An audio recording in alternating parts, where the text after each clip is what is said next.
That's just sports, baby.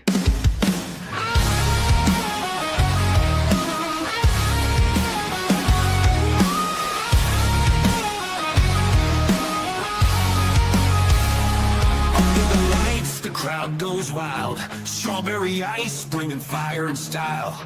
Reds, Bengals, Bearcats, all in my zone. This is my stage, my mic, my throne. Boom, like a hammer, I'm breaking the game. Strawberry ice, you're gonna know my name. Sports Talk Thunder, hear the podcast roar. Cincy's line is kicking down the door. Step into the lane where the passion ignites. Talking sports all day and all night. From the field to the court to the roaring stands. Strawberry ice with the world in my hands. Boom, like a hammer, I'm breaking the game. Strawberry ice, you're gonna know my name. Sports Talk Thunder, hear the podcast roar. Cincy's line is kicking down the door.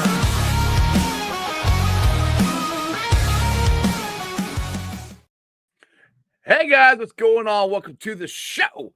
This is Sports with Strawberry Ice. I'm your host, Iceman Jeff Trunapole. And as always, I bring you sports from a West Side point of view right here in the great city of Cincinnati, Ohio. And as always, I'm coming to you live from the Ice Cave. All right, shout out to my sponsors. They are Priority Lawn and Landscaping for all your lawn and landscaping needs. You need your grass cut, you need your shrubbery trimmed, I don't know, you need a paper patio, you need anything. I mean anything. Landscaping required. Think Priority Lawn and Landscaping. Also, shout out to T Properties, quality housing for quality people. Check out the website at www.tpropertiesllc.com for all your rental property management needs and your rental needs. And of course, Meyer Window, Door, and More. I got it in my house. I highly recommend you get them in yours. They're energy efficient, great looking windows, easy to clean. Meyer Window, Door, and More. The website is MeyerCincinnati.com. And also, shout out to my favorite brewery, Moorline Lager House. Get on down there, get you some delicious Moorline beer, some delicious Moorline food. You tell them I sent you. Moorline Lager House. That's right. We had an absolute blast last night at Moorline Lager House before the game. And it was an absolute blast at the game. So make sure you guys get your tickets for the tailgate next Sunday for the Bengals Jets game. So you can go there. The code still works. Go to Moorline Lager House Facebook page. Check out mine. And the code is there. What is up to everybody in the chat? We've got, let me scroll back up here. Let's see who's that. Stranger's in there. Brad's in there. Vanguard's in there. Pork Chop. Rock and Bengal. Cap. Orange and Black Insider Podcast is even in there. Wow, we got everybody in there. Holmes is in there. KP for KC. Fro. Ronnie. Oh, there's so many of you guys. There's way too many of you guys. I appreciate all of you. Bengals Brews says they're going to come. That's a little weird. So we know Dale's in the chat. With that being said, let's do a little recap. Last night we had the battle of the 40-year-olds. We had the Bengals 40-year-old quarterback, Joe Flacco, versus the Pittsburgh Steelers quarterback, 41-year-old Aaron Rodgers. Joe Flacco was as close to Joe Burrow as you can get last night. He completed 31 of 47 passes for 342 yards and 3 touchdowns, leading to a dramatic 33-31 victory over the Steelers. Jamar Chase, the best player in football. I'll say it. He's the best player in football. I mean, he might win. I'm going to start voting for him for MVP if I had a vote for it. He cooked Jalen Ramsey once again because he did it in the Super Bowl and he did it last night. I don't know why everybody keeps saying, oh, Jalen Ramsey's so good. Jamar cooked him again. 16 receptions, 23 targets, 161 yards, and a touchdown. And T even contributed 6 catches for 96 yards and a touchdown, including a 28-yard reception. That set up the game-winning field goal for Money Mac. And holy crap, the Bengals actually ran the ball. Chase Brown led him for 108 yards in rushing. Unbelievable. Last night was an absolute blast. I don't know if you can tell from my voice, but it's not as good as it normally is. But let's get to my former seat neighbor, the man who I wish was at the game with me last night, because I know last couple of years, we had an absolute blast watching the game together. But let's get the thoughts from, he's a Cincy Jungle writer. He is a podcaster. He got his own draft guide, which you guys should check it out. He drinks and he knows things. He's Dale Altman. It's me. What's up? That's you. How are you? Nice. I would say I am him, but you know who's him? Jamar Chase. He is him. Jamar Chase is him, dude. Holy crap. What a game. And all I heard about from the national media is like, oh, the Steelers, their defense just didn't play that good. No, because we cooked their ass. That's why. Jamar Chase cooked his ass again. He did it in the Super Bowl, and he did it again this year. Am I wrong? Dude, Joe Flacco has been incredible. And I was like, hey, maybe it don't work out. I'm excited that we're trying because Jake Browning wasn't working. And it's like, well, not only are they trying, this guy looks incredible out there at 40 years old. And it's not just the stats. Like there could have been more stats, like the Chase Brown drop, the Yoshi drop. I mean, even Jamar Chase, who had 16 catches, dropped like 3 or 4 passes. Did you see the one right in the middle where they did a reel on it where and Joe Flacco was like, how'd you actually drop passes? Like, what's going on with that? Crazy. All right, so let's get to our usual Friday guest here. We got Dale on. Now we got waiting in the wings in all his glory. You see the sun, the California sun glistening in the background. Godfather. The Godfather Anthony Cosenza.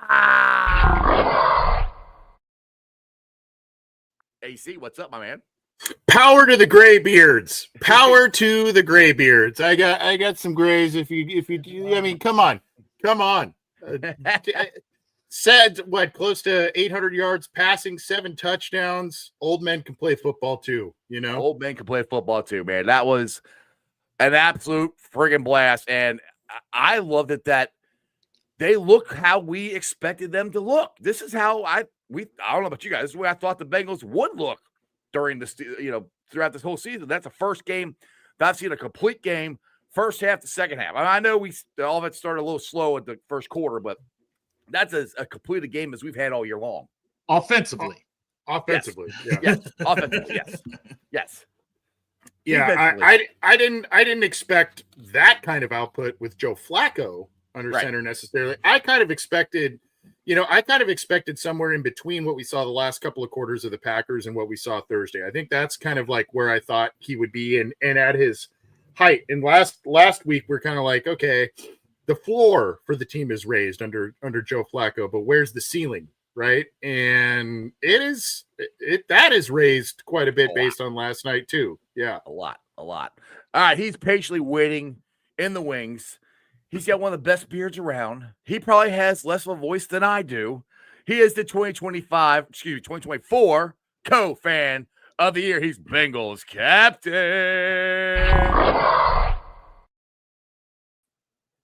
I was like, what in the hell is going on? Because I want to sit here and I want my roses for being right the entire time about what this offense could do with competent quarterback play. Exactly. Your voice sounds worse than mine. You're Bro, like this. My head still hurts and I don't give a shit. Who day? Oh, this show brought to you by Ricola, by the way. Yeah. I also feel like Cap has aged like 15 years since I seen him on Monday. Oh, between the white and the fact that I got home at like 3 a.m. after we hit I think we hit 2 separate White Castles on the way home. Hell yeah. Not one White Castle, 2 White Castles. Oh man! Like, you know what? The sliders, just the 10 we down weren't enough. We needed more sliders, more mozzarella sticks, more milkshakes because fucking Houday.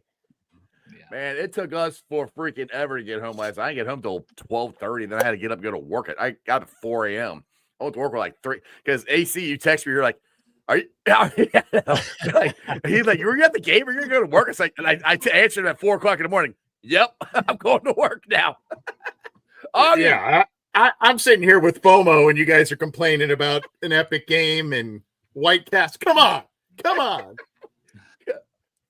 I also was not at the game, but I wish I was. I'm never as stressed at the game than watching from home. So, like, watching it from home, I was like, I forgot how stressful close games are. Yeah. Like the last 4 weeks. And I like, man, my blood pressure was through the roof last night. And I was like, just please win. Just play. I was going nuts. And when Aaron Rodgers uncorked that pass. Oh my God.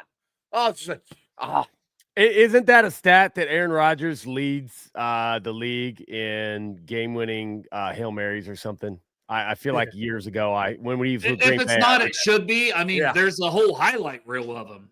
Yeah, exactly. And let me get the Augie's $5 super chat. Appreciate it. Flacco is a pro's pro. This offense is a perfect fit. May not have been his legs, but his mind, his arm is still there, and we're back. His cojones. Saw it coming. 2 hours versus Green Bay.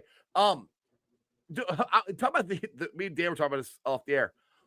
Did you see the run? I mean, Joe Flacco's got some legs. Hey, that was a genius play call. And you know me, I am not about play calls. I'm about execution. But that is one of those very obvious things. Like, no one in the world, including Joe Flacco, thought Joe Flacco was running there. Right, exactly. And he took off, and I'm going, well, he fooled the crap out of me. I'm sitting there, I'm looking for the running back coming up the middle, going, oh, then all of a sudden I see Flacco running around, going, oh, go. Like, what the hell? Was that Flacco? Like, he said the end crashed so hard that he was like, I guess I just have to take the ball and run it. He's like, F it, I'll just run it. Instead of F it, Jamar said, F it, I'll just run it. It was unbelievable. A shout out. I think we found ourselves a number one cornerback, DJ, again, with that unbelievable. I still don't know how the hell he got the ball away from him, because I didn't see it on the replay to know he actually got the ball and got him in bounds. To be fair, Geno Stone had a rough game, so don't think I'm just going to praise Geno Stone out of nowhere and not realize he had some mistakes there that touchdowns happen. But Geno Stone was a big part of that I don't think anybody's talking about. Like, hey, great play by Turner. Nothing away from DJ Turner, but Stone came in and leveled a good hit too, and I think that's allowed DJ to kind of rip that ball out because of that hit by Geno Stone. AC, what was your thoughts on the game defensively, offensively? What do you got, AC? Because we're doing a lot of talking here. You're being kind of quiet, so I'm gonna get you in on this too. Well, I'm in awe of the star-studded panel here, and I haven't been able to connect with Cap for a long time, so I'm stoked on that. Love you, man. Hey, back at you, bro. You know that. Old man Cap. It's graybeard day. You know what I mean? Graybeard day. I even got the bags under my eyes. Like, I look like shit today. It was worth it, though. Yeah, I bet. Totally worth it. Totally worth it. The thing that stuck out to me last night, and yeah, we could talk about the arm strength. We could talk about making the correct decisions by Flacco. And man, that throw to Yoshi down the seam was just a drop in the bucket. I mean, it was a great throw and a great read. The one thing that I've been thinking about a lot is actually what may be resonating a lot with the team is the similar temperament to Joe Burrow, and that no blip on the heart rate monitor. I if you guys maybe didn't see this because you were at the game, but when McPherson kicked what was the game-winning kick, the Bengals sidelines erupting, the coaches are hugging and high-fiving. Joe Flacco's on the bench, not even smiling. He's just sitting there like, okay. And I think, yeah, the confidence, the experience, the arm, and just AFC North experience, I think that resonated with the team when he first walked in there. But I think just like that same deal that Burrow has, that same temperament, that's just this no matter what happens in a game. And Joe Flacco's really, for more or less his entire career, been that way anyway. Right. But I think that with all of the chaos and Burrow getting hurt again, having a guy that is talented, having a guy that is experienced and has had all kinds of different levels of success in the NFL, having him come in there and just keep that baseline pulse rate here, no matter 4-game losing streak, big win against the Steelers. I'm starting to think that may be one of the biggest things that's resonating with this team. And it's something that stuck out to me last night. And even when the defense kept letting up big plays and all that kind of stuff, he just trotted back out there, and he's running like Peyton Manning on that. You know what I mean? He's doing all these things, and it's like, okay, I can see now why Jamar Chase was smiling when they made that in his press conference when they made that trade. I can see now why Chase Brown is impressed with his memorization and all that kind of stuff. It's that just, hey, we've got this. We've got this. That's something that kind of stuck out to me that I didn't really think about with the Flacco acquisition. the thing is, he's having fun, man. Because just like me and Jeff talked before you guys came on, where Jamar dropped the one ball right in the middle, but him just going, I think what? Yeah, I'm like, this might be the most fun he's ever had because I've said this when we got him. This is the best. He had some good ones in Baltimore, but Jamar, let's be real. Jamar and T are the best wide receivers he's ever thrown to, and he's not going to sit there and say that, but he's more or less have said that in some of his comments.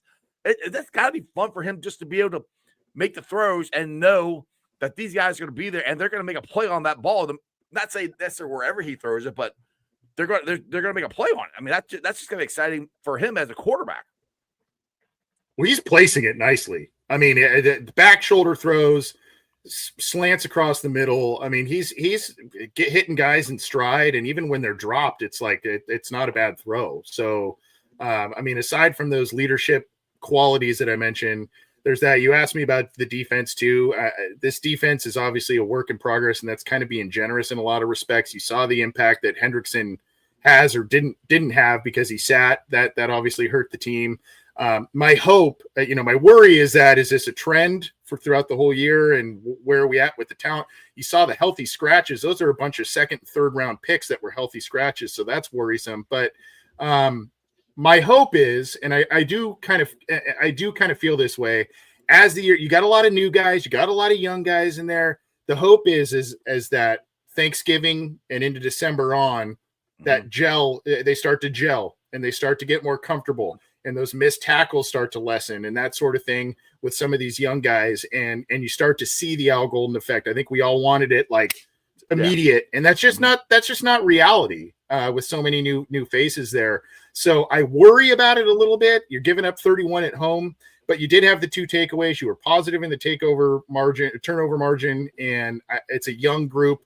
I'm hoping that some of those young guys, Shamar Stewart, the 2 linebackers, et cetera, end up asserting themselves towards the end of the year, and we're starting to say, okay, this is taking a step in the right direction on defense. Real quick, I'll get the super chat here real quick before Augie, thanks.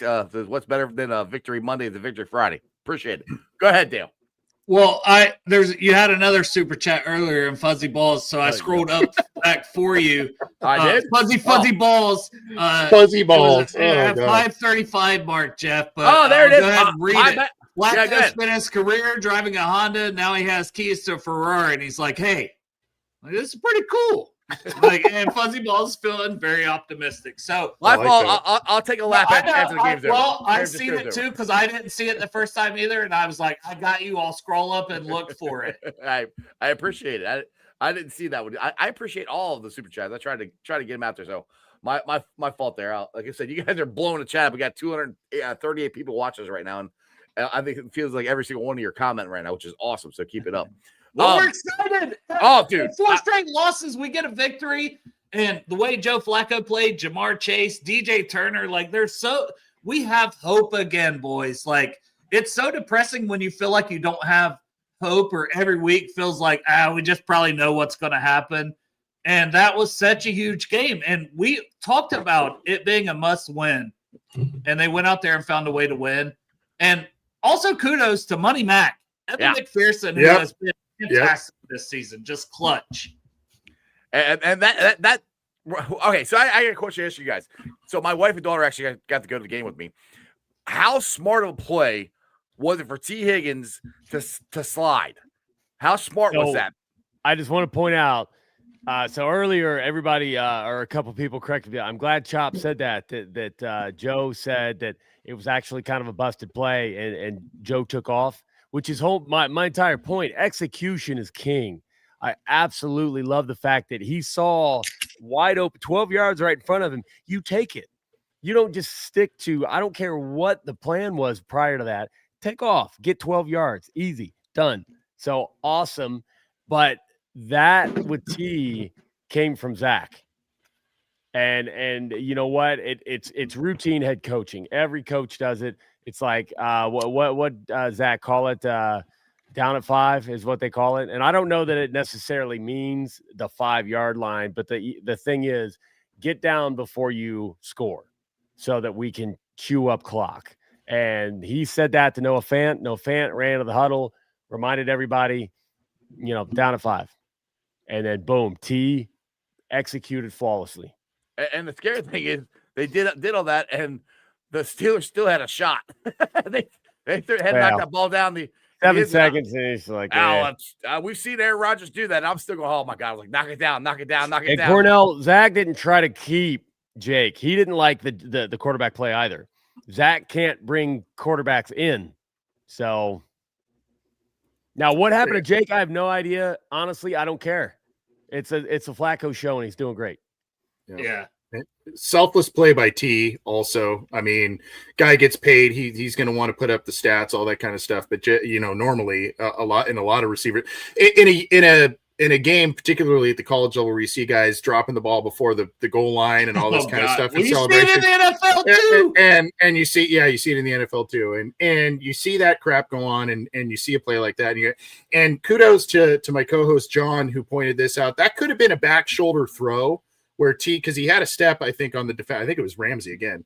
He had a step on the defender, and he could have had a back shoulder throw, hit a nice ball, and then T would have stumbled out of bounds. Instead, Flacco lofted it a little bit more inside and let T chase it down, and then make a play where he can kind of curl inside and have the opportunity to dive down at the 5 and eat up the clock. So just smart, heady play by a team that just, in a game that was so wild and back and forth, you needed that stable, smart football play at that critical moment, and your quarterback provided it, I think, and your receiver definitely provided it. And again, selfless. I thought that was a fantastic play.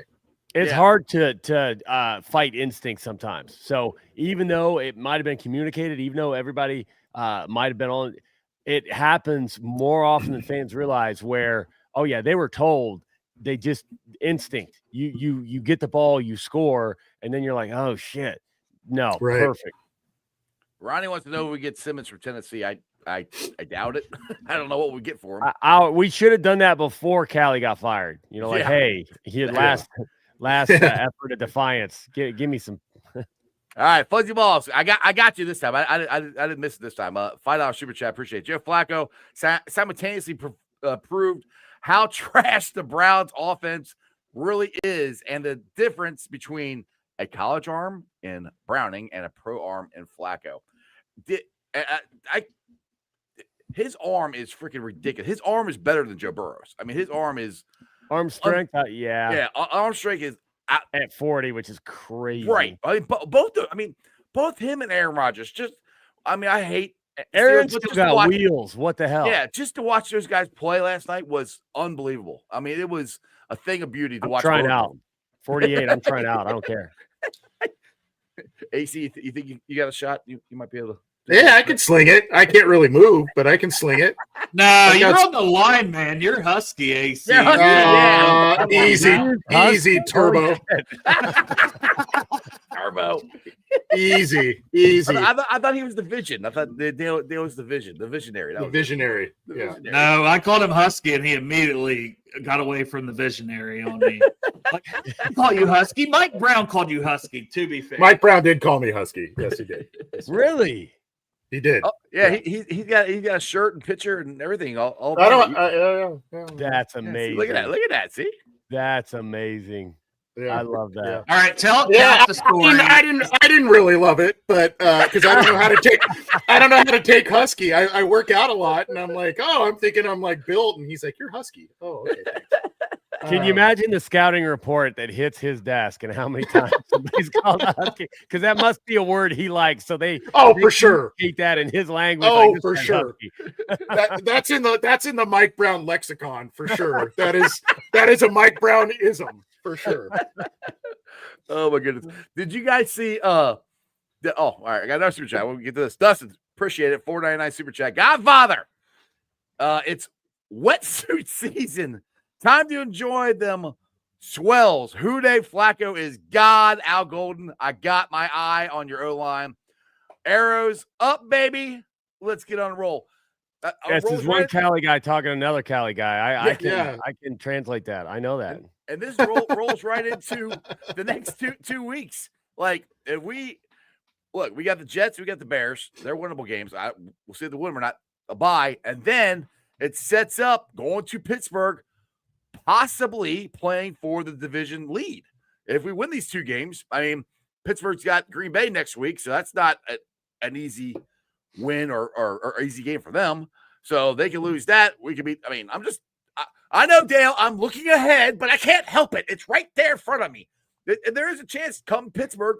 We are 1 week at a time. It's a 1 week league. You can't overlook anybody, and you can get right back in it in 1 week. Right? That's what we're doing. Stuff we've talked about all year. It kind of felt very annoying to even say on my show the last 4 weeks, if we just win one of these, how good are we feeling? You know, we're all the way back. And then we lost 4 in a row. And then it's like, we're saying it again. If we win this one, we're 3-4 and we're second in the North. And we're only 1 win out of the win column behind Pittsburgh. Knowing, you can look ahead a little bit. The schedule, this, that, and the other. But you have to go out and play the games. It's opening up perfectly. I hope we're playing at home. And shout out to the fans. Yes. You know, I don't have my season tickets anymore, but it would have been very easy for people to sell their tickets on Ticketmaster or wherever, and for a bunch of terrible towels to be waving during that whiteout. And it was not. No, I was incredible on TV, and shout out to all the fans who showed up, didn't sell their tickets, and helped the Bengals win that game. One of the best things I saw last night was a Steeler fan getting mad at the end of the game after he lost.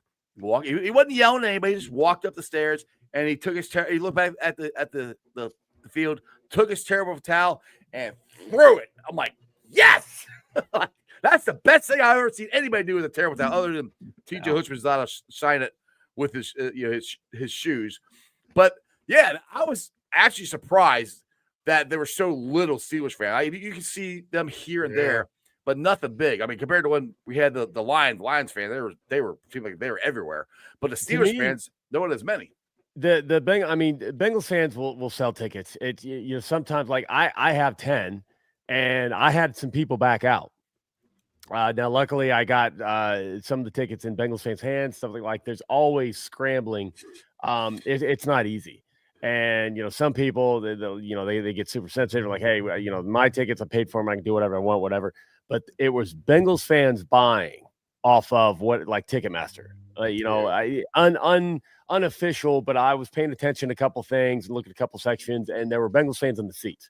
Mm-hmm. So to me, it shows how out of touch social media is. Now you'll stack likes. If you're going to have a fire screw Zach Taylor meme, it's going for 2,000 likes automatically, which is, I was like, man, come on. Like, that's just too easy. So you're just going with the popular trend. It's social media. It's so completely out of touch with reality because the fans in those seats, there was so much. The pregame, the tailgating, everybody was hyped. Like, we can do this. We can do this. And I'm not chronically online, but I'm online too much where I'm like, really? Like, I'm so glad to be here. I love being at home games around Bengals fans because that's IRL. Those people touch grass. And they were hyped, and it showed from start to finish. And I almost broke my back last night. I think Harrison, the comedian, almost broke my back last night. That was hilarious. you guys haven't seen it. Pause. Yeah, I mean, like, what are we talking about here? Well, I was about to explain it. You said pause. Go ahead. No, I mean, I think maybe you were getting your back blown out by Harrison. By picking his ass up is what I was doing. It's on Coach Jay's Twitter. You can go out there check it out there. Hey, I retweeted. You can check it out. He was out there celebrating, and I came up from behind him, and he jumped up into my arms. And he came up from behind you and blew that back out. This is what I heard. Well, you heard wrong, okay? I mean, record scratch.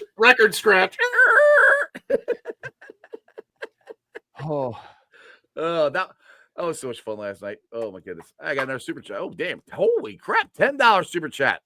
Mr. Whisper. The ascension of DJ Turner is surprising to me, especially because I thought Metcalf had too much size for him before last night. Where do you think his ceiling is? Dale, you want to take that one? Yeah, because that was my biggest concern was like, and I wrote about it, AC, in my 3 key players. DJ Turner was one of them. And I talked about like the size and strength because DJ Turner is a little bit thinner and a little smaller, but coming off a game with 5 pass breakups, looking like an all-pro corner. And, man, he went out there and, like, DK got that one down the sideline. That was just kind of a perfect throw. Like, I wouldn't say Turner had bad coverage or anything on that. But, man, his arrow is pointing up, up, and up. Mm-hmm. And I would try to extend him now.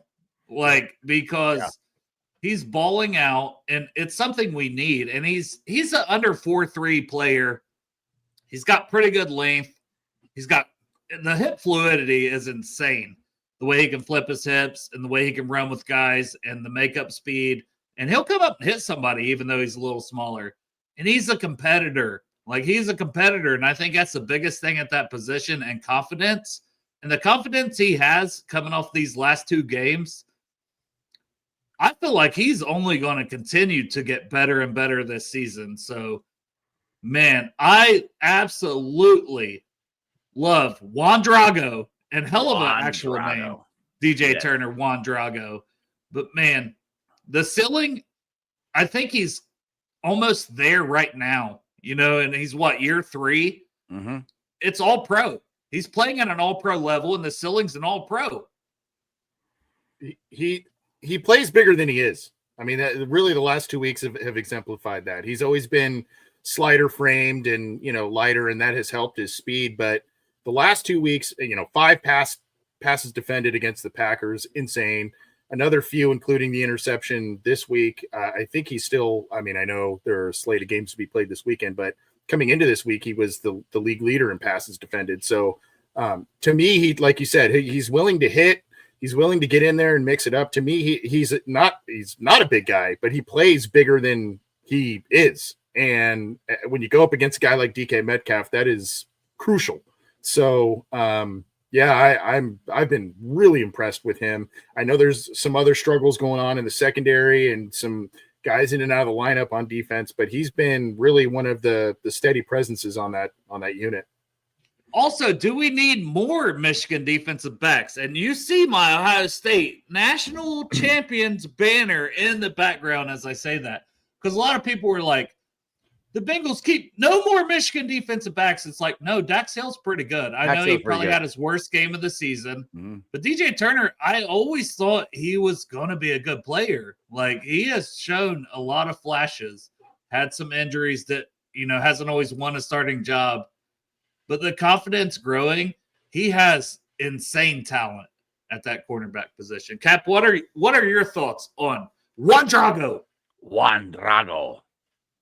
I wish he, I both do and don't wish he was streaming on Twitch still, because he's hilarious. Like, I'm a big fan. So I love Twitch because you get to see a different side of a player. And what I could tell right away, he's extremely intelligent. And like, he started his channel and was instantly the streamer type, like the lingo. You know, I mean, he looked like he was like a 5-year vet streaming. So he put that kind of passion into it. And while he was streaming, it was entertaining as heck, but it taught me a lot. And then to hear from Al say, you know, when DJ was kind of demoted, you know, he's going to be backup coming off the bench, and he just looked him in the eye and took that as a challenge and put in the work, and now he's earned it. You know, that shows the mental makeup. That shows that he did everything the right way. He handled his business. He took that challenge head on, and he said, "I'm going to overcome." We need more guys like that. So, absolutely. Sign him now as soon as possible, because that trajectory is only going to keep going up. All right, let me get to this. Jeff, real quick. I was just going to say to like end that, I think it'll help Geno Stone too, the more he keeps proving, because a couple of those ones, that Freiermuth touchdowns where Stone shading over to the side with DK Metcalf because of that matchup with the size and strength. that they're going to trust him more to stay on that island because he's just that damn good. And that's going to allow Geno to set in the more of a middle zone. And I think that's going to help the defense as a whole. These are the things that can get better and better. Man, Geno laid a lick on, I can't remember who it was. The whole stadium when they showed the replay, we're like, damn. Yeah, I probably clipped that one up too because there was a couple. I mean, obviously the one on the interception, but there's another one too. And I'm trying to think. I think it was Miles Murphy worked down the line and got the tackle, and Stone come in and let the guy up on top of him. So Stone's out there hitting. But sorry, Jeff. I know super chat. And thank you guys for the super chat. I know. I feel like Ice here is on the pole, doing his best dance. Like the money's just flowing at the stage. Like what are we watching right now? Are we watching like Mr. Beast, like all these streamers? Like, or is it Iceman? Come on. Iceman. Send them super chats. Exactly. Augie, thanks for $5 super chat. Best part of yesterday is Tomlin knew this was coming. And he was correct. Andrew Berry is a smart man. Thank you, Cleveland. And did you guys see? I'm glad Augie brought it up. Did you guys see Tomlin at the end of the press conference? Well, what I can't remember. I got a video coming out about it. I'm in the middle of editing it, but he basically said, Joe Flacco was really good or whatever. I can't remember exactly what he said, but he's walking off the podium. He goes, "You guys are getting on my damn nerves." I'm talking about Joe Flacco. It was freaking hilarious. I can't wait to finish this video, but. Mr. Whisper, $5 super chat. Still have no clue how he ripped the ball out of DJ before hitting the sideline. I said that too. Watching it live, I had no idea he even had the ball. I had no idea until I saw the replay on the big screen there. It was an unbelievable play. And like Dale said, he's getting more and more confident. I agree with everything he said there, Dale. They could get to the point where they could just leave Juan Drago out there on we can start calling it Drago's Island. Just leave him out there on Drago's Island, and Geno Stone can do what Geno Stone does is play center field. That's what he did in Baltimore. Am I correct on that there, Dale? On that more of what he did there? Yeah, but he's playing more physical. But yeah, I mean, and that's not entirely the same type of defense to be in that center field role. But yeah, I don't know. I just think it'll help him if you can shut down a side of the field or feel like you have a guy to try to shut down the side of the field. You don't have to shade over them. Because I was like, I wondered how they were going to match up with DK. I honestly thought it was going to be Cam Taylor-Britt if I'm being 100% honest. I did too.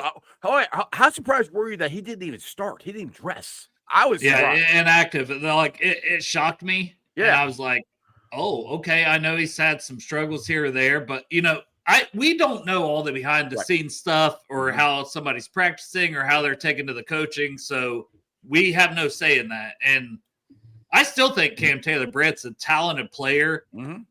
I do wonder if safety is ultimately like a move that he would just be so good at making, whether it's here or somewhere else. But I still do think we need a corner. Like, I do this. Okay, when we're losing, I try to find here's some positives. When we're winning, because it's never as good or bad. And you guys will hear me say kind of these same things. But so we won, and that's great. But there's things that needs work, and there's things that I worry about. Missed tackles being number one on that list. But number two, I think we need another corner. Because Marco Wilson, Josh Newton, it's rough. It's rough right now on the corner.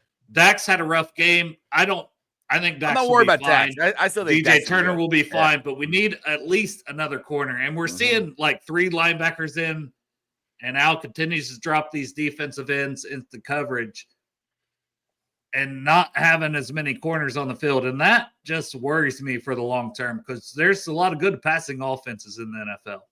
There is. I think that's why it made a lot of sense for the Bengals to invest in a veteran corner in free agency, right? I mean, I think a lot of people just wanted someone else experienced, maybe someone to, if CTB was trying to rebound from a rough last year, having a veteran guy who has been solid in his career, maybe at the end of his career, but having someone there just to kind of mentor, spot start, or maybe start for a little bit and ascend some of these young guys. I think having some veteran depth there would have helped And unfortunately, the Bengals didn't go that route. I know they spent a lot of money, a lot of other places, but I think that's where something like that would have made some sense. But I mean, the cornerback, some of these spots just appear a little bit top heavy, right? There's one or two guys that are studs, and you're kind of going, okay, how's the depth looking at some of these spots? And you look at that particularly on defense. Do you take a swing on an Asante Samuel Jr. if he gets healthy? Do you consider another old head like Joe Flacco? I know he was on a team, but Stephon Gilmore, is he still wanting to play any football? Would you consider these things? I mean, I would. You've seen, no matter really who the defensive coordinator is, whether it was Zimmer or Gunther or Lou, these reclamation projects, these former high picks that are at the end of their career or on the scrap heap, that sort of thing. And you can go to Terrence Newman, you can go to Eli Apple, you can go to all these guys who come in and it's just a good fit. And if they're serviceable, I mean, Eli Apple was not a star. There were some games where you go, oh gosh, pretty good there were some other games where you go, dude, that guy's the hero of the game. So I'm not saying Al Golden can I'm not saying Al Golden can replicate that necessarily, but I mean, you see it working at quarterback for the time being. I don't see what harm it could do, especially if you're benching a former second round pick who was formerly starting for you at this point. Exactly. All right, not just benching him, making him inactive, healthy scratch. That's the thing that not benching. He didn't even dress. That's what I was like. Wow. $5 shipping chat. So real quick, Cam, this is not an athletic issue. He didn't suddenly. It did not. He's not doing things right physically. For me, it's a focus. It's the mental part of the game. Yeah. And so it's easily correctable. I could see why, maybe the team were not making any decisions because they know they've got a gifted athlete in Cam. It's just some other stuff that needs to get cleaned up. And Al talked about that. It's basically a similar situation to what DJ went through. And if Cam responds the same way, Cam's going to see the same results. Well, that kind of shook him or woke him up last year when they benched him last year. And then after that, he started playing a little better. So maybe to the extreme of you can't even dress might wake him up. Fuzzy Ball, thanks for $5 super chat. Oh, we talk some linebackers here. How would you guys rate Barrett Carter's performance last night? AC, you want to take this one? Or Dale? Good. Dale, go ahead. Go for it. I was just going to say I thought it was a lot better. I mean, you can look at the stat sheet and be like 12 tackles. I don't think he impacted 12 tackles like he was out there balling, but I thought we've had some issues, especially like Demetrius Knight, I thought has really struggled the last couple of weeks with missed tackles. That's just from watching it back. I have no agenda when I talk about that. I just want everybody to know I'm not trying to shit on anybody or, I'm not trying to hype anybody. And I thought Barrett Carter struggled a little bit last week in his first time as a starter, 100% of the snaps. This week, I thought he looked a lot better as a short tackler. And he is so damn athletic. That's his calling card. Mm-hmm. And I think that is what the Bengals probably see in practice and seeing all these things where they're like, man, we got to get him game reps to get better, right? We've talked about this in the past, even when Lou was here. Right. You got to find out what you have. These guys have to have game reps to get better.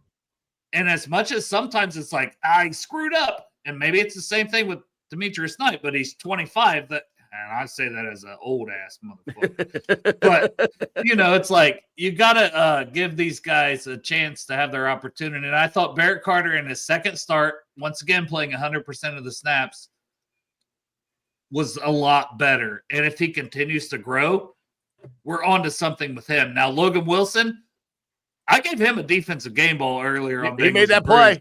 Yeah, go ahead. Well, the pass defense. He played 46% of the snaps. Last week it was like 20. He's a captain, and he hasn't sulked, and he hasn't bitched. You get a game ball just for being an actual captain and a leader. Yep. I don't want to talk shit about blood drop Jermaine Pratt. Jermaine Pratt would not have done what Logan Wilson has done. Point blank, period. And that's huge for the rest of these young guys in the room. I agree with that. And like I said, I was going to see if they get a shout out to Logan just because of the passing function he had last night.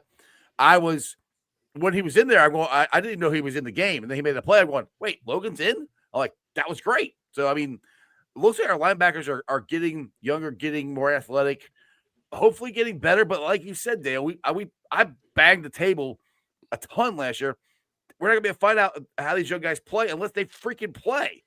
So we're trying to find out here, and I like what I've seen from them so far, and I think they're gonna get better. AC, you want to speak on the linebackers a little bit? Well, yeah, Knight struggled last night with the missed tackles, and that's one of those things again where I said earlier, where you kind of think maybe at the end of the year, young guys getting their feet under them, acclimating to the pro game.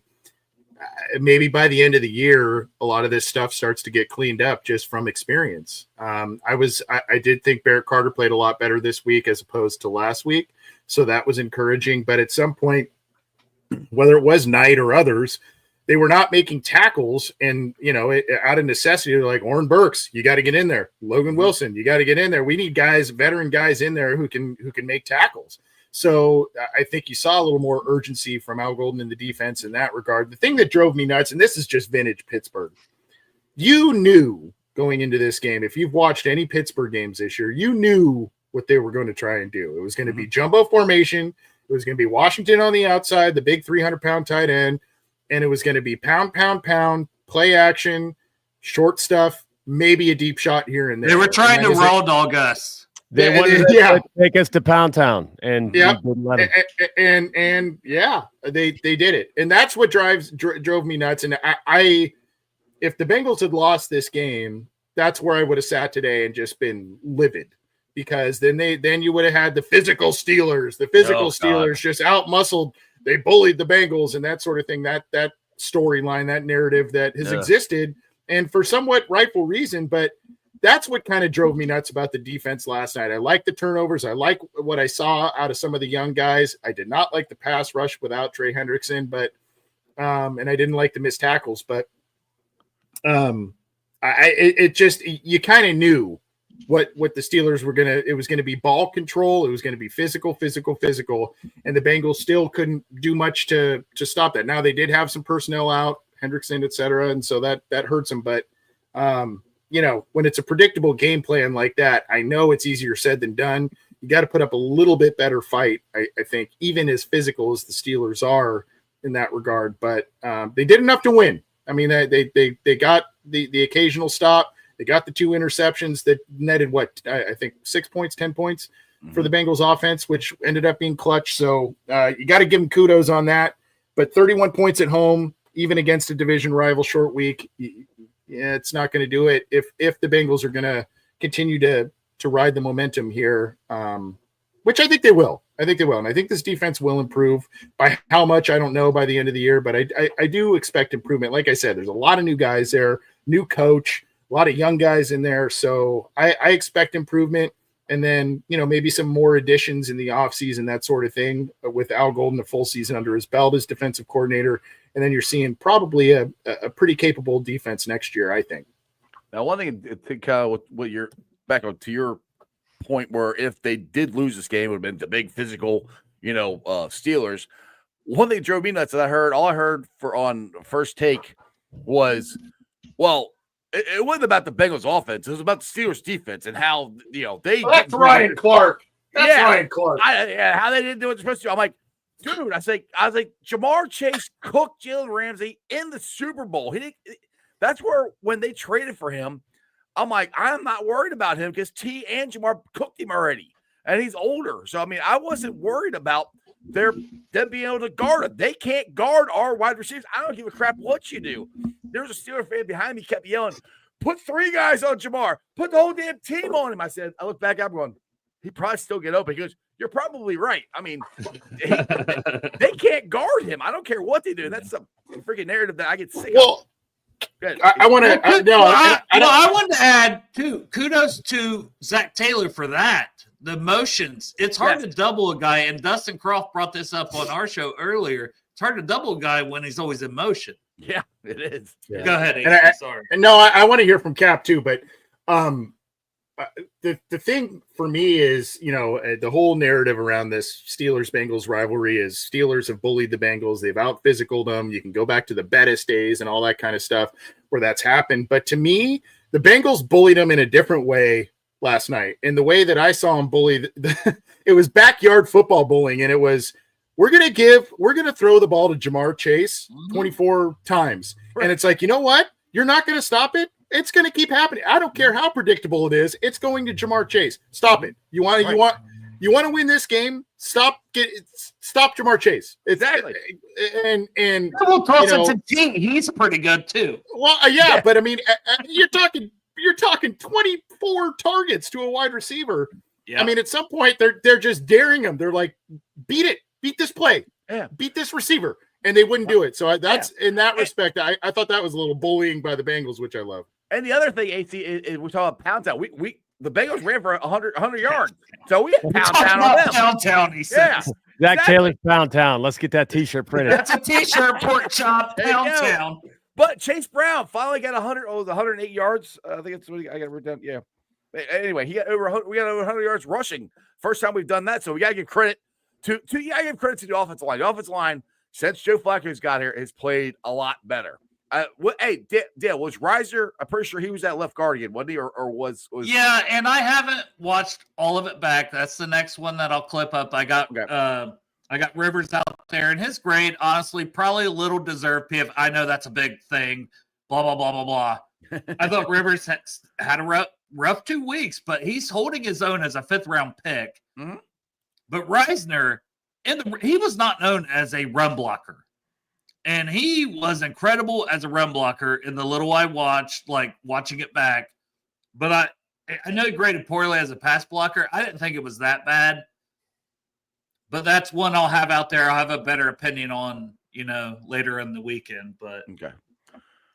Cap, we've been talking a lot. We'll let you got some thoughts on anything we just rambled on about there? Because I know we all been just kind of jumping in. What you ramble on about? The Bengals kicking ass, Pound Town, Jamar Chase being the best player in football. Joe Flacco is a football god, stuff like that. Hey, I mean, you know what? Your chat is amazing. You probably have the best people watching this show. I really wish more people watched it, and obviously, so Orange and Black Insider. That doesn't count because I just feel like they've always been. It's funny. I've seen other shows say we're the OG. Like, no. I remember Orange and Black Insider from the very, very, very, very beginnings. And that's been like the most, I guess, diverse convos and everything. It's not been anybody like trying to get likes. It's not been anybody, it's just been very cool. Your show, for what it does, it's a little bit different in what it covers. Obviously you cover a lot of stuff, Cincinnati, but this chat every time, like there are good debates. People are angry at me supporting Zach or something. They'll voice it in a respectful way. Yeah. That's not so in some. I've popped in some others, and it's like, all right, people are just trying to say, somebody. Okay, end of the game. Somebody just say something about your mama. End of the game. 3rd down, and I'm in the moment, and I sent out a post. I'm like, I really didn't like the run on 3rd down late in the game. Mm-hmm. But here's me in the moment, emotional, scared, nervous, about to pee down my leg, and Flacco gets sacked. I completely forgot it was 3rd and 18. So the probability you're going to complete that is insane. But if you throw an incompletion, you stop the clock. That would have been bad for what we saw at the end. So you do what you did. You run, the clock's running, you punt. The defense does what it's supposed to do. I cannot believe Tomlin punted. I was really expecting him to go for that. He was scared. Especially how easy I feel like Rodgers could have been. What was it, 4 yards? I'm like, okay, I'll take it. Whatever. And then it was played perfectly at the end. Now I'm sitting there telling Jess, I'm like, how about we run? The kneel down. I'm like, what if we could run a yard or here, get a little closer to where we've got that decision, times third down maybe, and it's just a tush push for a touchdown, and then it's even harder. I think, for you to continue, I think the reason that they nailed down, and honestly, I'm just going to admit, I would have let T go in, but for that, if they ran it, I think the Steelers would have let them ran it in. That's exactly what I was about to say. Okay, you're on the same page. So in the moment, I'm cranky, but then looking back, the Steelers could have let him run it in. Don't want to talk about the fumble. I assume in a situation like that, running back's got to take care of the ball. I'm not looking at the analytics behind the chances of ripping a ball out, although we all remember Jeremy Hill. Yo, God, don't bring that up. I mean, it's what comes to mind. Exactly. Who invited you on the show? I'm like, you know what? This is actually not, I saw people calling Zach, a vagina for going that route. And in actuality, it was played perfectly. That's exactly what you should have done. And they got that clock down to absolute bare, minimum. And we have a kicker who's back in the game. Last year is forgotten completely, and he's kicking an extra point. So then the probability of Aaron Rodgers throwing a Hail Mary, I'll take that chance. It was him. Him. He did. And also, Cap, I'm glad you brought that up because I was a little bit like, well, you're losing yards, right? You're you're moving back. But if you also noticed, Flacco was moving in between the hashes when he downed it. So he probably heard or knew where McPherson's like, hey, if I'm this close, I need to be in the middle or I need to be right or whatever. Mm-hmm. But if you notice, they were kind of left side from where T caught that ball, right? And where he slid because they were on the left hash.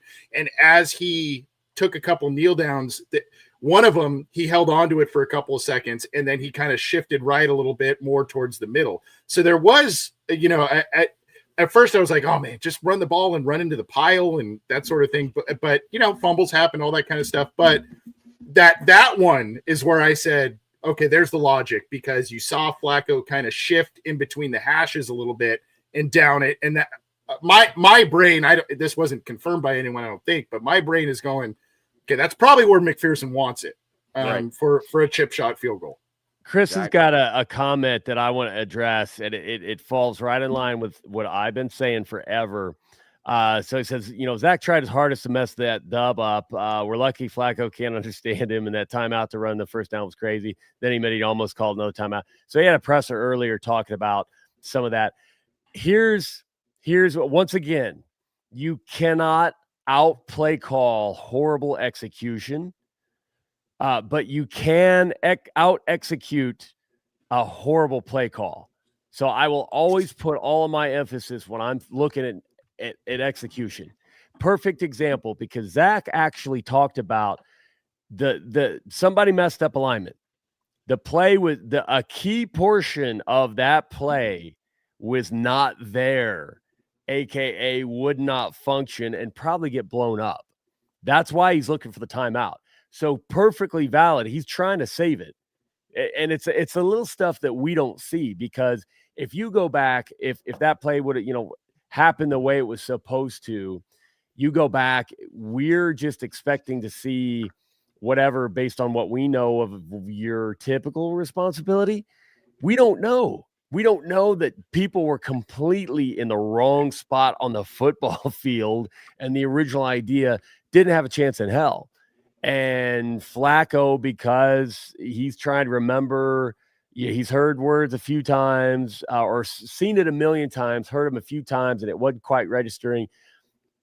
They out-executed their own mistakes on alignment. So, like the timeouts and everything, they were valid. They he wanted them, but hey, Flacco made it work. And guess what happens with the Kansas City Chiefs, with Baltimore Ravens? How many times everybody says Joe Burrow has to play Superman? I see it with every Super Bowl winner. You've got QBs, you've got key people playing Superman. I mean, if you don't think Saquon Barkley was Superman in that run last year, I don't know what to tell you. Like he was doing stuff that you just physically is not possible. Yeah, he turned around and jumped over a guy backwards. Yeah, I mean, that's a Madden cover. Yeah, that is not how they drew that play up. I don't care what you tell me. That is not. Oh, that play is just genius. Of course he's going to jump backwards. Come on, they planned it's that out. all about execution, and that's what we saw. You get a competent QB behind center who is able to quickly get through his reads, understands where the ball needs to go, understands even better when to bail, and specifically when he bails, where to throw it. Outside the opposite side of the defender. We're not accidentally throwing inside and giving them a play.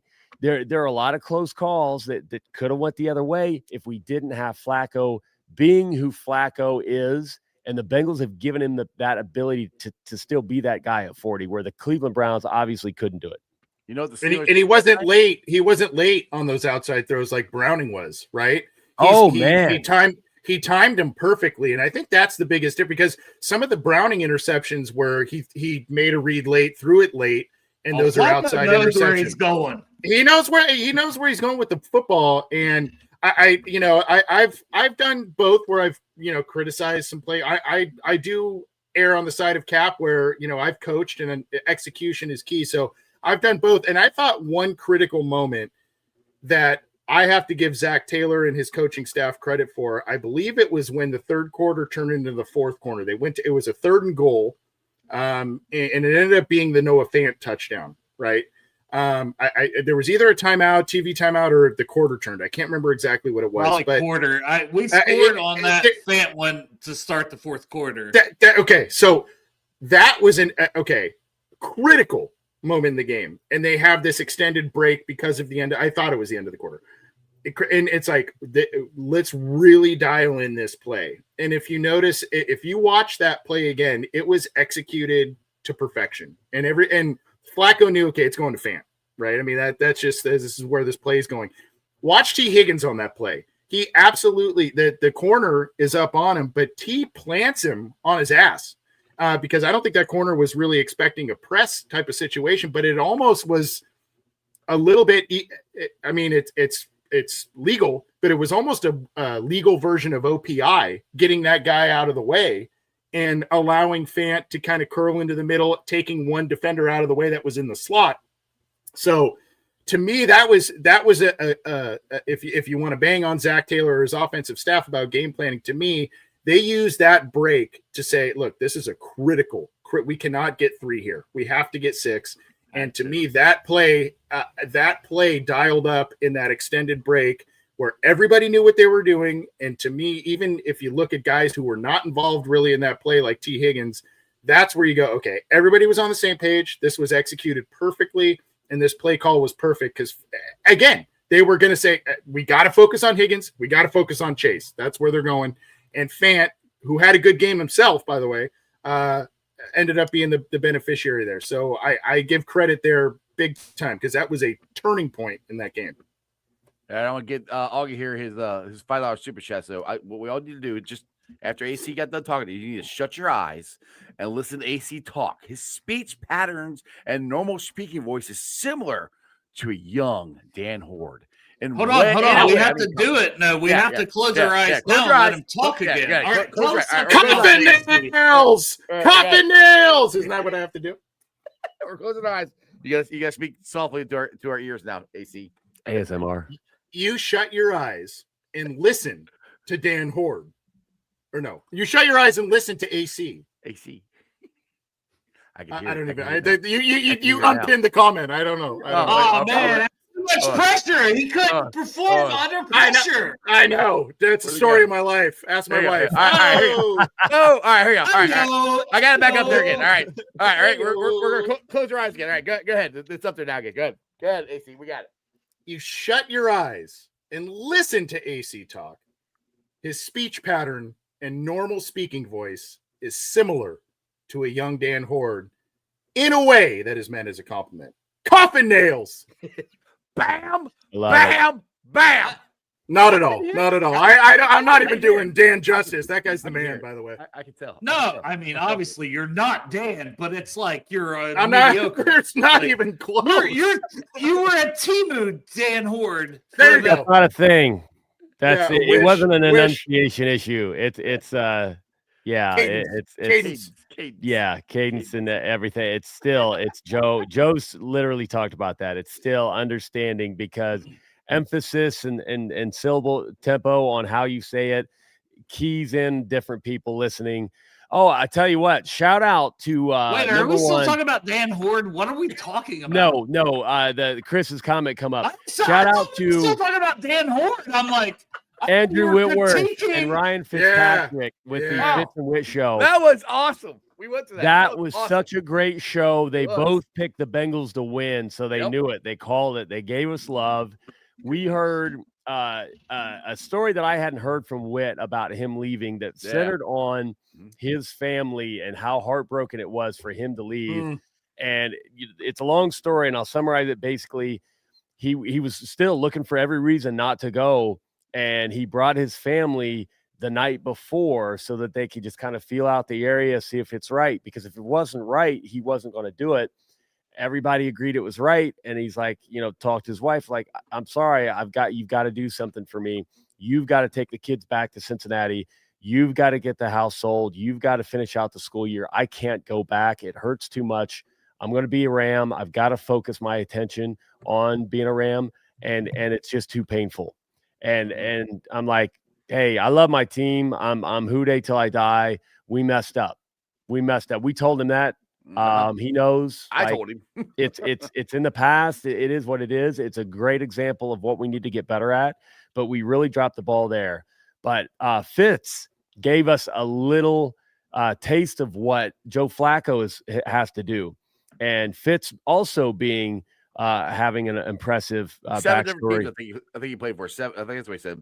9. Was it 9? All right, 9 different teams. And I'm sorry that I can say St. Louis, Cincinnati, Buffalo, Tennessee, Houston, New York Jets, Buffalo, Miami, and Washington. And check me, that's in chronological order.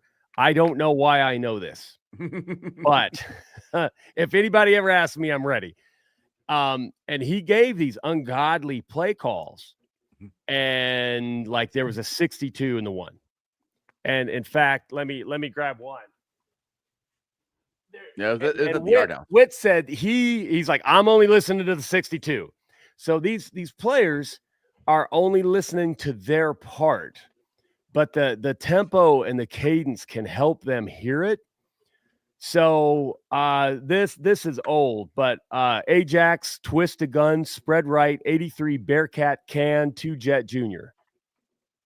It's like all I heard was Bearcat. Yeah. Depending on like it's just a lot to hear. And that's what was maybe some of the problem. So Flacco's not going to know all of the lingo. But for this week, they installed, and anybody that's not heard me, Marvin Lewis, basically, there's 2,000 plays that they'll install in the offseason. And training camp, they'll go through those. There's a lot of study. There's a lot of that. But then each week, they'll pull some of these that they think are going to work against whatever that defense is, offensively, same thing with the defense. And it's all over. Some of the guys might not remember everything. They got to get adjusted. So they practice these. So it's another week, Flacco. And now he's realizing, all right, the translation, and that's what Fitzpatrick went through. He did it look 3 different ways from his memory. And he went to Harvard. So obviously he remembers everything all time. He translated what it meant. And it's like, all right, this is talking about the protection. This is talking about direction of the run, whatever, blah, blah, blah. And it might be completely separate words, and you've got to translate that in your head. So Flacco's not quite used to that yet. But the fact that he's such an experienced vet, he's also a smart guy. He's leaning on the players that he knows are in the system, and they're working through some of this stuff, coming off without a hitch. Only Flacco could do it. Exactly. On that note, go ahead, Dale. Well, yeah, I got this because I was tagged in and I was checking my Twitter. shout out to Big John and Jen. Yes. I'm glad I had that wrote down. I was going to say that. Yes. Yeah. Big John, shout Bengals out. Congratulations on your engagement, man. Yep. That's awesome. Big John's a great dude. He did it at the tailgate. Tailgate. Yeah, I had that written down on here. I was going to mention. I'm glad you. Well, I got tagged in it and I seen it and I was like, oh hell yeah! That's awesome, man. That is awesome. So on that note, the Bearcats are playing here at 7:00. A scrimmage game versus Michigan. I want to go watch it. So we're gonna end this thing. Cap, I'm gonna let you go first. You got any words of wisdom before we get on out of here? And you may be back on Monday, but you got any words of wisdom for Houday Nation to send us off into this victory weekend? Because everything is better when the Bengals. Don't stop believing. We've been saying it and keep it up. Don't stop believing. We're not dead yet. Watch. We ain't dead yet, baby. AC, what do you got? You got any words of wisdom before we get on out of here? Well, I hope Cap is still in earshot because first of all, you guys know I love you both. Love Cap and Jess from afar. They catch some much unneeded flack on social media. Yeah, they are two of the kindest, best people. And this is coming from a guy, I don't know, 2,500 miles away. But I hope they know that. I almost wish they didn't engage in the trolling. They are just great people, always optimistic, always friendly with everybody. So you guys know I got much love for both of you. I hope Cap knows I've got love for him and his lovely wife as well. And I hope that they don't let these freaking losers, these Twitter tough guys, bring them down because it's unnecessary and they're great people. So that's a great message, brother. You're spot on because that's people that are not relevant. Let them be jealous. Like I was telling you that, Jeff, earlier. Like I just fucking jealous people. Like fuck them. Like lame. Yep. Exactly. AC, you got the Cincy Jungle Orange Insider podcast coming up soon. What do you want to plug some of that stuff? We had a show earlier today on the Orange and Black Insider. John and I just reveling in the Joe Flacco gray beardness, you know? Yeah. And just doing the thing on Cincy Jungle, more articles to come from me, Dale, and a slew of other great contributors, other shows on the I'm like the Nick Scott addition to the team. I would say, like, you know, you're Dax Hill, you're the Swiss Army knife, buddy. You know, you do some updates, you do some analysis, you do some commentary. You know, I don't sell yourself short, Nick Scott. Come on, Nick Scott. I was just begging for a compliment there. I'm not gonna lie. Yeah. At least you're on the team. Yeah, exactly. I said, at least you're on the team. I'm still sitting on the sideline waiting. Hey, I'm sorry, dude. I'm burning both ends. I'm spread. I mean, Jeff. Hey, it was a long time in the works for me to be part of this, and I'm very thankful to AC. And then it's also like, you know, I'm just giving AC there's other shit. guys that I love AC that guy. ain't doing all this. AC got a lot going on. He does. You know, I'm just very thankful for the opportunity once again, AC. And deserved, and I want to give all you guys all the opportunity. I mean, as if I have a ton of pull with whatever. Yeah, you don't have any pull. Jeff, you don't have any pull. I got nothing. But no, I love both you guys. Godfather, and he's the freaking man. He is the Godfather. Love both you guys. Love these Fridays. Love to Cap and Jess. And hey, you guys have a good weekend. Let's I don't want to say bow to a picture of Joe Flacco, but let's maybe pull out some old trading cards or something, you know? There you go. Hey, by the way, isn't it weird still seeing him in a Bengals uniform? It is. It's so weird. I've hated him in that uniform. I've hated him for so long because he was a Raven, then he's a Brown. Now I freaking love him, but it's still weird. Well, it's weird. I never hated him. I never hated him either. I always thought he was just mediocre. Yeah. And now he's on our team, and I'm like, holy shit, he's kind of like he's good. 40. Dude, he's way better than I ever thought he was. He is at least these last couple of weeks. He's a fun interview. He is a cool dude. Yeah. So, and you want to know why? Because he's just a dude. He's a guy who's won a Super Bowl. He's done all this stuff, and he is just a dude. Jeff, I know we're going long. I know you got places to go. Love you both. Love Cap. Love Jess. See you guys later. See. Yeah. I think Joe Flacco, somebody I want to have a beer with sometime. That'd be cool. I think he'd be not because he's Joe Flacco, because I think he'd be cool to have a beer with. Just like me a beer. I mean, there's a lot of people on that list of and that's a belly up to the bar episode. You know, who would you like to have a beer with? Rank people you'd like to have a beer with. That'd be a fun belly up to the bar episode. Is that still active? Is that still the channel's still out there? We haven't done it in 2 years. I still have it. We can still do it sometime. But not tonight. Jeff's got things. I gotta go to work. All right, brother. Hey, love you. Fun as always. Love you, bro. Later. Who dat? All right, guys. I hope you enjoyed that as much as I did. As always, shout out to my boys there, Bengals Captain Dale from Bengals Brews. This is the Godfather Anthony Cosenza from Orange Black Insider Podcast. Go follow all those guys.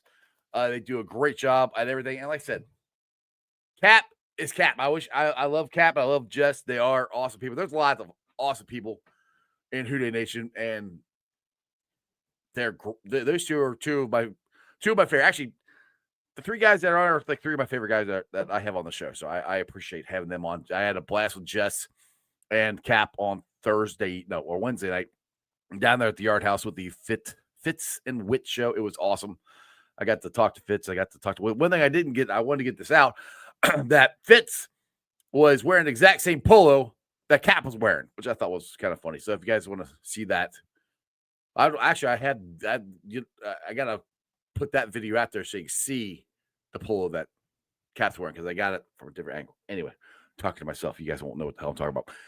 Let's get the hell out of here. Thanks for watching. I've been live streaming on YouTube, Facebook, X, Twitch. You can follow me on all these, along with Instagram, Threads, and TikTok. And speaking of articles, I got a Substack. I've been doing it for a month now, I think. I just put an article out a couple hours ago about last night's game. Check it out. Please rate it, like it, review it, subscribe to it. You guys can donate to it if you want to. That'd be great. Whatever you want to do. But just check it out. I appreciate that. Leave some comments. Podcast. I'll be pulling this out later on tonight. Put it on the podcast. It's on BeanPod, Apple iTunes, Spotify, Google, Stitcher Play, pretty much wherever you get your podcasts. Do me a favor. Listen to it. Rate it, like it, review it. Leave a 5-star review and a comment so more Cincinnati fans can find my podcast. All right, shout out to my sponsors. They are Priority Lawn and Landscaping for all your lawn and landscaping needs. You need your grass cut, you need shrubbery trimmed, I don't know, you need a paver patio, you need anything. I mean anything. Landscaping requires. Think Priority Lawn and Landscaping. Also, shout out to T Properties, quality housing for quality people. Check out the website at www.tpropertiesllc.com for all your rental property management needs and your rental needs. And of course, Meyer Window, Door, and more.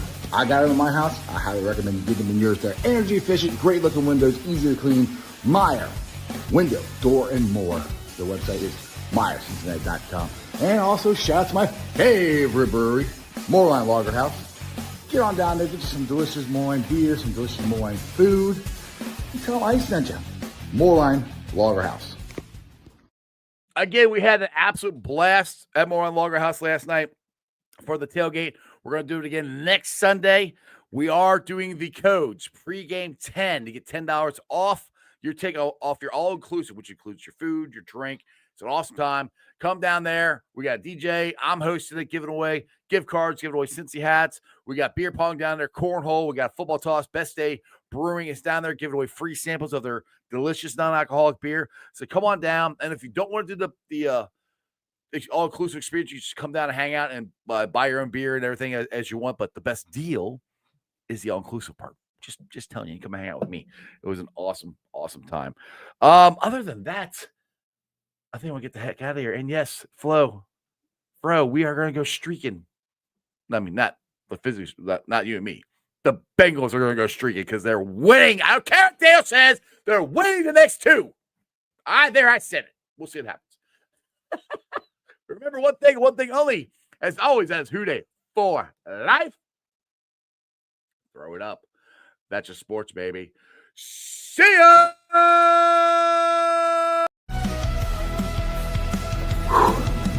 Another great show.